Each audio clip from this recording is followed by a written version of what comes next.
Good morning everyone. Today we will discuss a very important topic in this course on basic principles of energy management and energy audit. The topic for today's class is energy consumption in various areas. I am R.N. Patel, professor at CSPT Bhilai. So, here is a graph which shows the total energy consumption in India, and we can see that India has experienced a large growth in energy consumption. From this figure you can see that there is a growth from 25,805 petajoules during the year 2012-13 to 33,508 petajoules in 2021-22. Here petajoules is a very large unit, that is 10 to the power 15 joules. So, we can see that there is an increase of about 10.39% in energy consumption from year 2021 to 2022. So, this is a huge increase, although you can see that there is a decline in the year of 2019 to 2020 because of the COVID-19 pandemic, and then again there is an increase in the energy consumption. In this graph, we can see that share of energy consumption from different sources. As we see here in this graph, that coal has highest percentage share in the energy consumption, that is about 47% of total consumption during the year 2021-22. Followed by the crude oil, that is 31%, and electricity stands around 14%. Now, we come to the energy consumption in different sectors or different areas. So, we can see that there is a highest percentage of energy consumption in the industry sector, it is 44%, followed by transport sector, and then there are other sectors. And the most important forms of energy which are used in industry and in transport are commercial energy. Commercial energy, as you know, are those energy forms which are available commercially, which is like electricity or diesel or petroleum or any other form which is available on payment basis in the market. So, here is a very important table which shows the specific energy consumption. So, here what is the meaning of specific energy consumption? That is amount of energy utilized to produce certain amount of industrial goods. So, for example, if you want to produce 1 ton of steel, then how much energy is required, or say 1000 kg of cement, how much energy is required. These are the specific energy consumption. So, major plants, major industries in India are iron and steel industries, cement industries, aluminum industries, and so on. So, we observe from this table that specific energy consumption in the industrial sector in India is higher in most major of the all the industries, which is more than the world average, and that means we are not using very efficient devices in our industries, which is to be addressed by different R&D and other measures. So, specific energy consumption, as I said, is higher compared to global benchmarks. So, we need to, although we also have to observe that over the last 15 years there has been a lot of improvement in the industries efficiency, especially there has been improvement in the aluminum and iron industries and cement industries, and today India has one of the best cement industries in terms of energy efficiency, and but still there are other industries where we need to have more improvement in the efficiency of energy in industrial sector. So, here is what you see is a sector wise consumption of electricity. Now, previously we discussed about the overall consumption of energy. Here this particular graph shows specific consumption of electricity as energy. So, here we see that electricity is a major form of energy, and like the total energy consumption, the major share here also goes to industry, that is around 41% of total energy consumption. That means electricity consumption is for the industry, followed by domestic sector and agriculture sector. Here transport sector is not appearing, because we know that in India electrical transport has not caught up so far, although electrical vehicles are coming up very fast. So, in future this mixture will be changing, and you can see the change of this energy share. So, this similarly this is a 5-year average of in sector wise in electricity consumption. Again we see dominance of industry, followed by domestic sector, followed by agriculture sector. I would like to mention here that agriculture sector is increasingly using electricity, in form of different kinds of processing equipments, different kinds of farming equipments, and also the irrigation facilities, the spraying of the different fertilizers and so on. So, now electricity as energy in the agriculture sector is increasing day by day, and Government of India has a special drive to make the farm diesel free, because we are heavily dependent on diesel import or petroleum products import on other countries. Therefore, gradually we will have to harness more amount of electricity, like solar pumps is one of the special drives in many states of India. So, in place of diesel pumps, now we are using solar pumps. So, these are the initiatives, and similarly there are other equipments which are running on the battery, or you can say on the solar energy or electricity. So, here is another observation about the electricity in residential, commercial and service sectors. So, we see that of total electricity demand, residential demand is growing rapidly. So, with time even the rural households are using more of electricity, and even today 70% of electricity in India is used for lighting, because a lot of consumers are in villages. So, we have total 70% population lives in India's villages.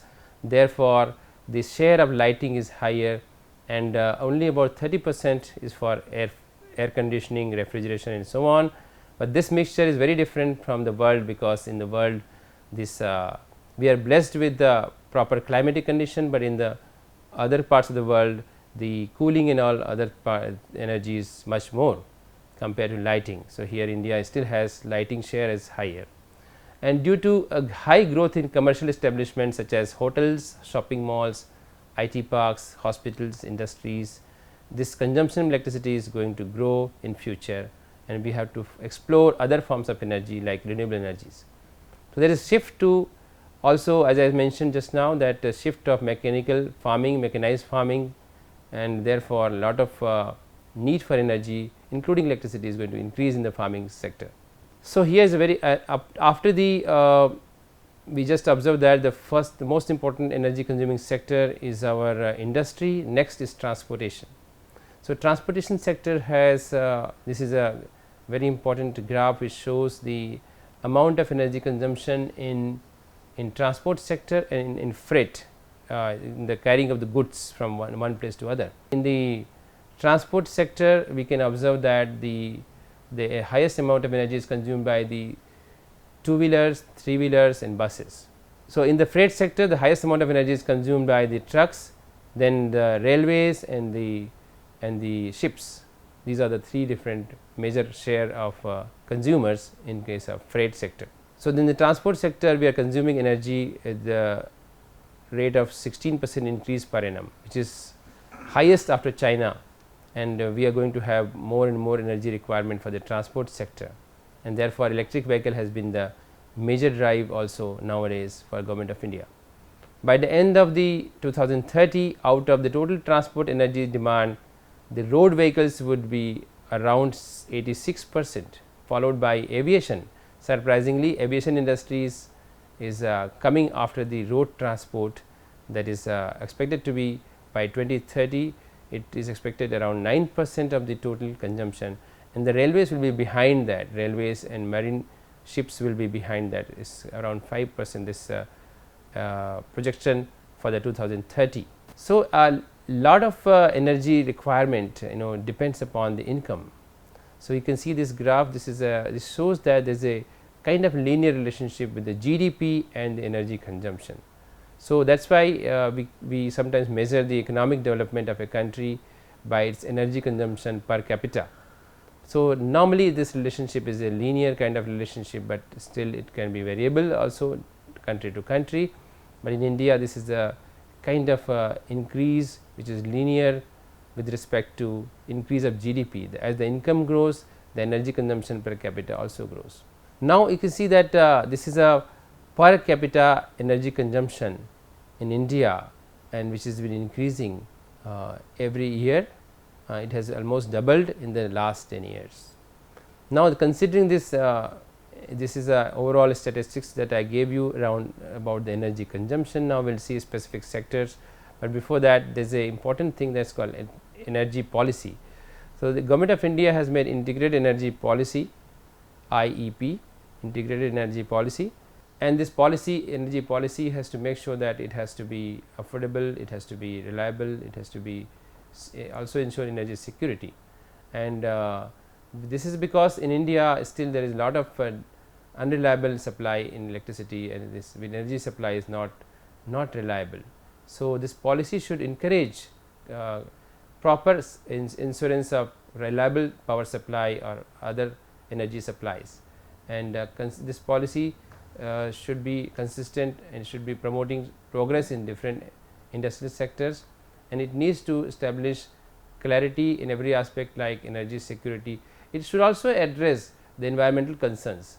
So, apart from affordability, energy policy should be such that it should make sure that there is a proper environmental concern, and there is a proper R&D to make sure there is a less pollution, and all these factors should be a part of energy policy, and Government of India has made sure this in different policies. And therefore, there is a term called integrated energy policy by Government of India. Now, this policy makes sure the social equity, that means therefore, we offer subsidy to the different segments, the poor segments. You can all the states have subsidized energy prices for the poor segment. So, that is part of social equity. So, energy security, that means it should make sure that those forms of energy which are not indigenous should be discouraged. That is energy security. So, every policy should make sure that there is a proper encouragement to the indigenous form of energy or natural form of energy, and it should also be taking care of environment, because global warming is a big challenge for the whole world. So, our energy policy should make sure of all these factors. So, there is also different other goals of energy policy, such as establishing benchmark of energy consumption for all energy intensive sectors. So, and then promoting energy efficient vehicles, because transport is a major sector for the urban transport particularly. Enforcing minimum fuel efficiency standards for all vehicles. We observe that every vehicle has to have passed some certain kind of environmental criteria. There is a green card given to the vehicles. So, all these are part of policy. Then further, the goal of the energy policy should be specialization in energy efficient energy conservation techniques through the institutions, and giving some certification programs also.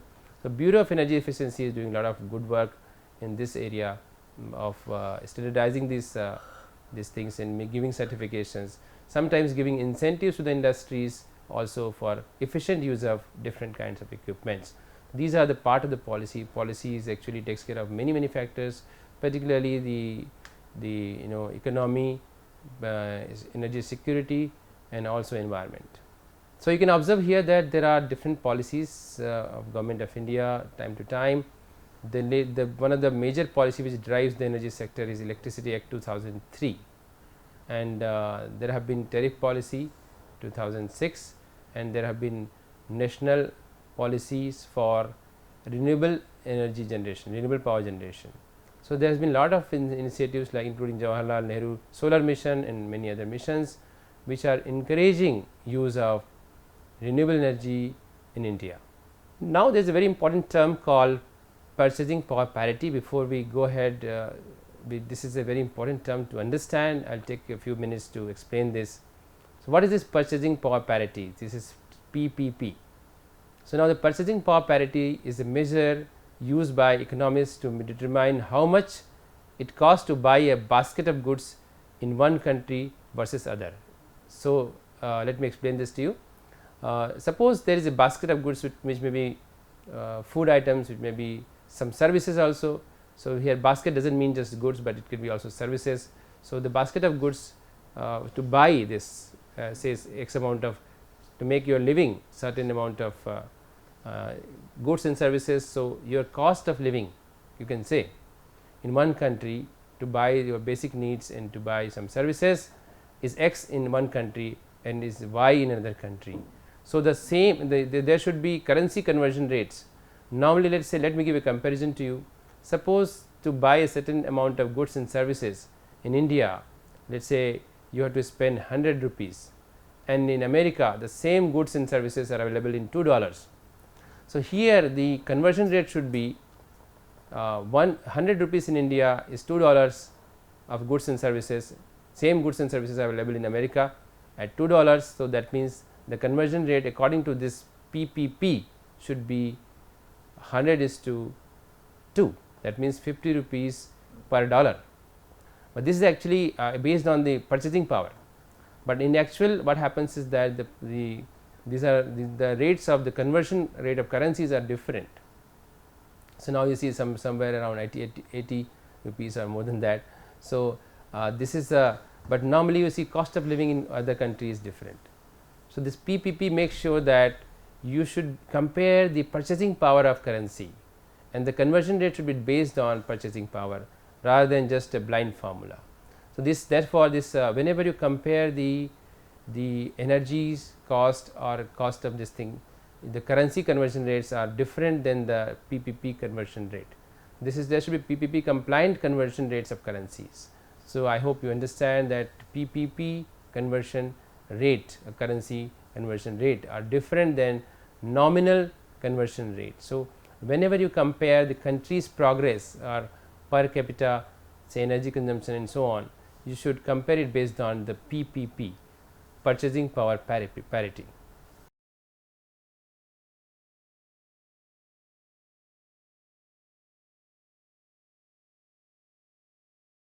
Because every year purchasing power is different. So, like you say inflation, and that is what inflation also drives this purchasing power. So, some countries has inflation, so purchasing power reduces, therefore, any comparison should happen in terms of PPP rate of conversion. Now, when it comes to energy intensity, there is a very important term. The energy intensity is defined as total consumption of a country, total energy consumption of a country with respect to its GDP. So, in other words, it is a measure of how much goods and services are generated by the particular country's GDP. So, there is a this ratio is called energy intensity. So, if you are able to produce say for example, higher amount of goods and services with less energy consumption, it is supposed to be higher if you are able to produce more amounts of goods from a currency. So, actually now this energy intensity is division of FC, that is total consumption of energy versus divided by the GDP. Now, this GDP has to be in terms of PPP rate of conversion. So, normally it is measured as energy intensity is measured for a country and a normalized rate of conversion rate, that is normally tons of oil equivalent per dollar. So, you have to first of all make PPP conversion and then apply this energy intensity formula. Now, we will discuss the long term energy scenario for India, the very important here. So, these are whatever we discussed so far are the is a measure of energy efficiency, a measure of country's progress, but now what is the scenario of energy in India in different sectors. So, first of all coal is a very important, we will compare different kinds of major source of energy here. So, coal still has a major share of energy, particularly electricity generation is around 64% share still goes to the coal for electricity consumption. Electricity is the major form of energy. Over the next 10 to 15 years, there will be significant rise in the need of energy in India. So, this is going to increase because we are still in a developing phase. So, coal is still having a large share and is going to maintain a large amount of share.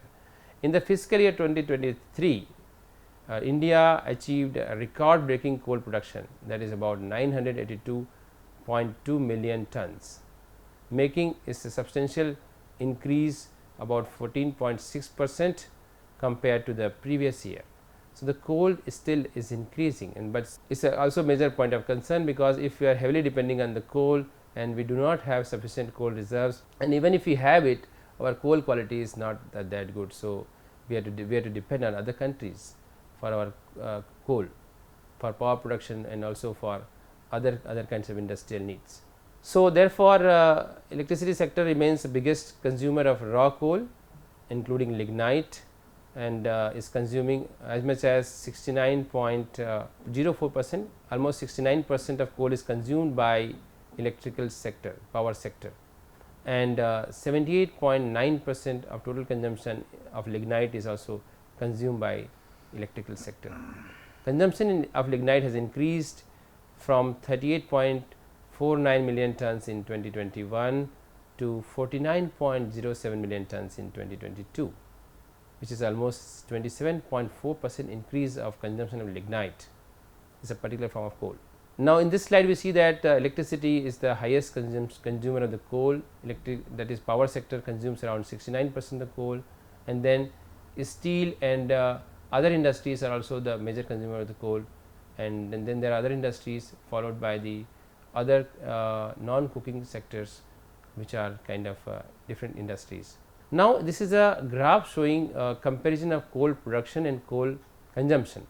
So, we can see the consistent lack of difference between the consumption and production of the coal in India.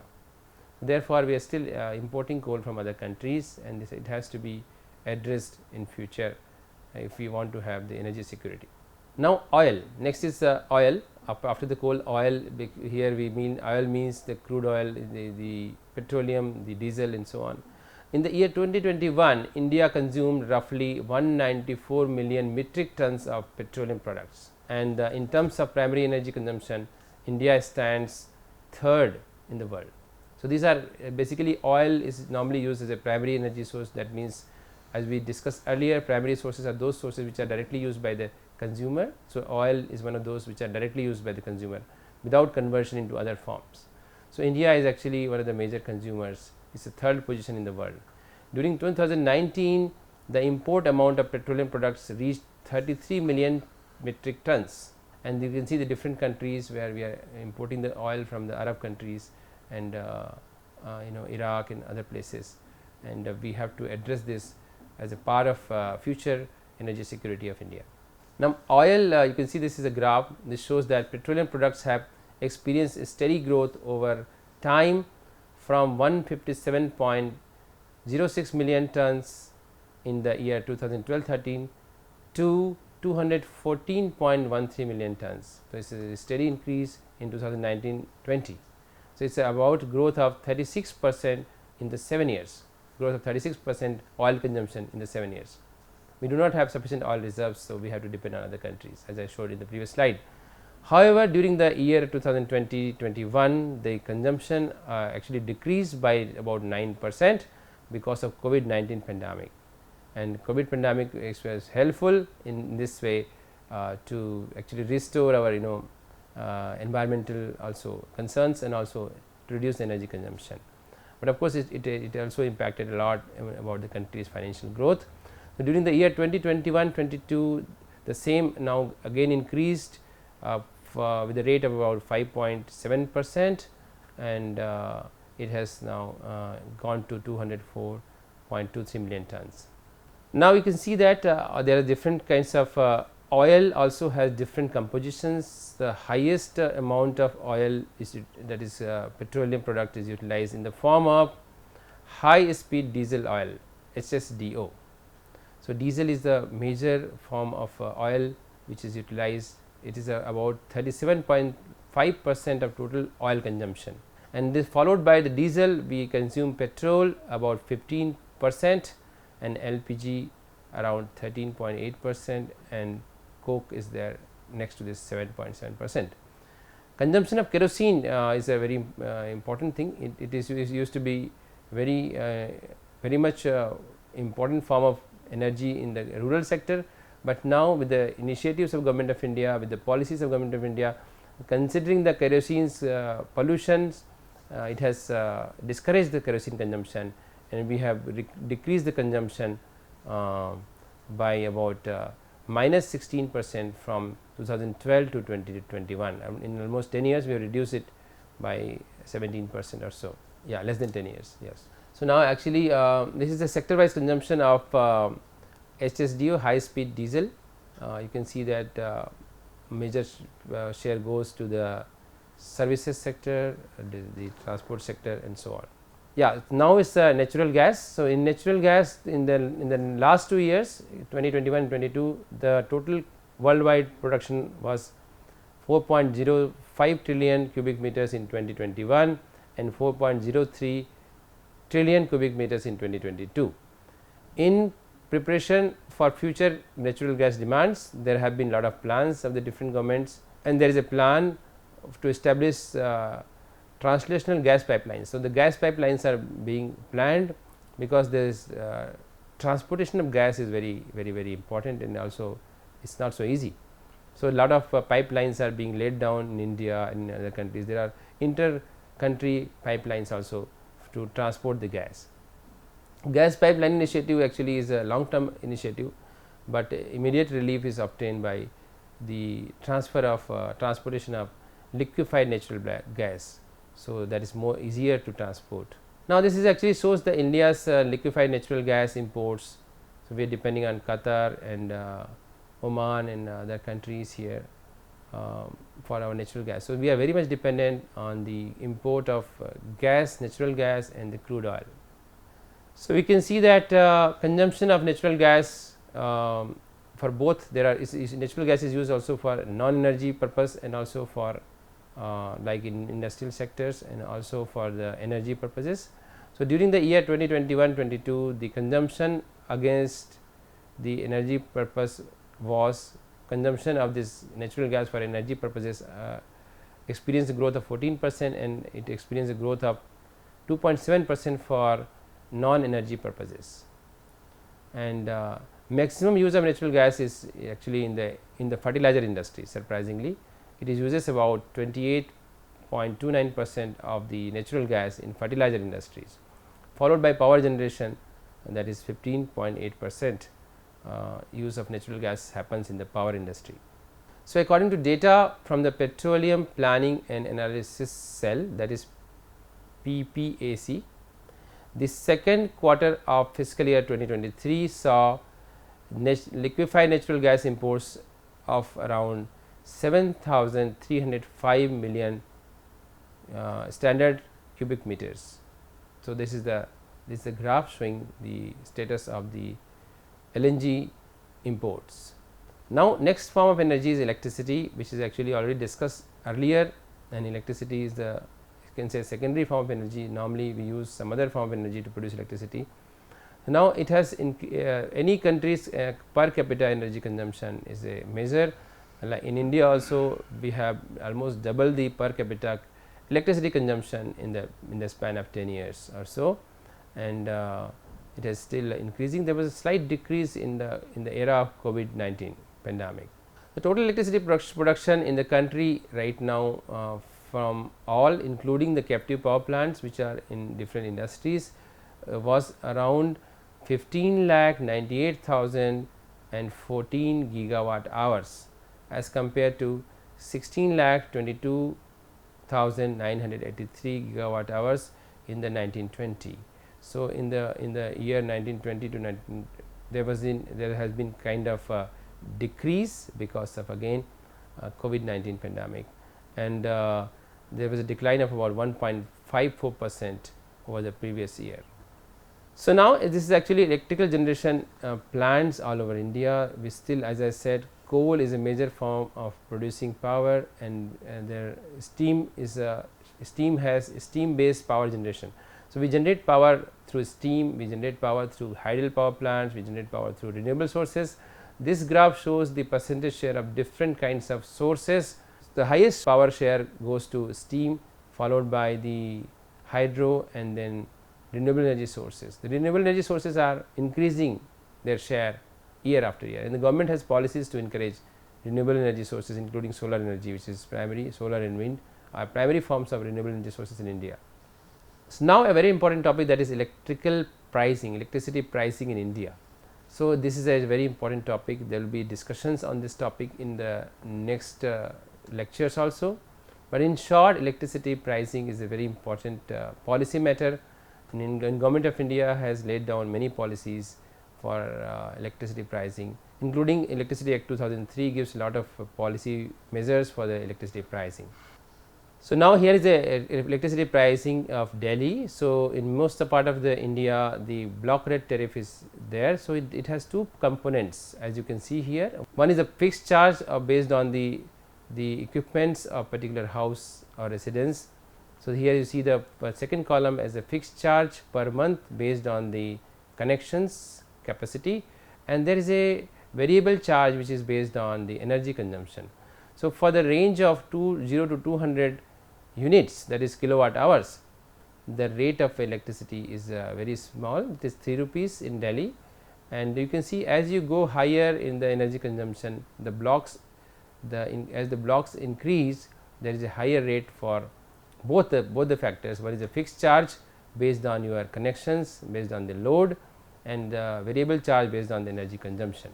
Now, another important thing is about pricing of electricity is that we have high amount of subsidies. So, even despite this, the government of Chhattisgarh offers around 50% subsidy to the low income groups. So, these are the, and there are other states which offer subsidized rate for electricity for the poor segment, and therefore, the burden of this pricing or subsidy goes on to the industrial segments and other segments which are large consumers. So, there has to be proper balance between the subsidies and also tariff for the large consumers. Now, we will talk about a very important term called availability based tariff. So, when you are talking about tariff policy, there is another policy called ABT, availability based tariff, which is followed by most part of India. Here what happens is that a particular power generation plant gives its generation schedule to the load dispatch center, okay, the regional load dispatch center. So, that will give the how much generation it will have for the next day. And similarly, there is a state load dispatch center which will collect the demands expected, it will give the data for expected demand for a particular state or particular region. So, based on this generation and demand, the tariff is decided, and if both the parties, the demand side parties and the generation side parties, which is coordinated by the load dispatch centers, which are called regional load dispatch centers and state load dispatch centers.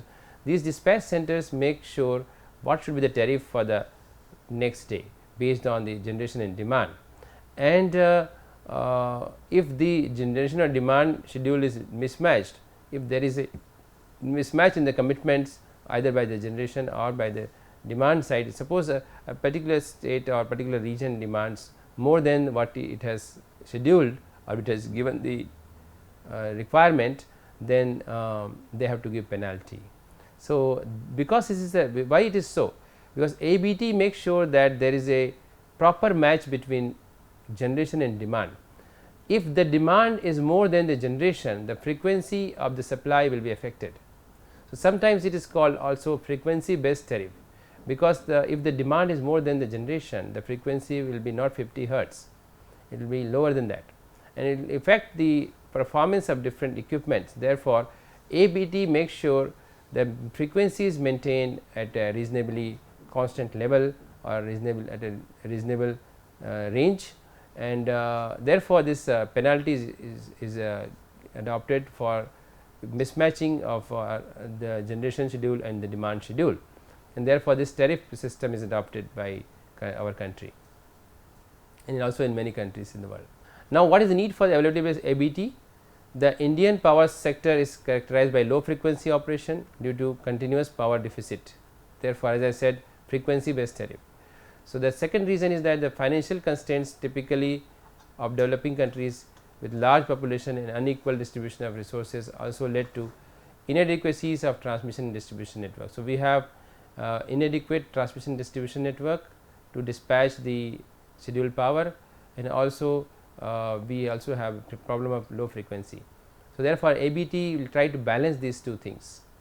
Benefits of ABT: enhance grid discipline, ensuring high quality of power supply for all consumers, improvement in grid voltage levels leading to reduction in transmission losses and enhancement of transmission capacity, enabling environment for meeting peak demands, promote power trading and commercial dealings, and introduce and encourage merit order dispatch in Indian power system. So, ABT actually balances many other things, especially the grid stability and so on. So, ABT is a very important policy to be adopted for a tariff policy.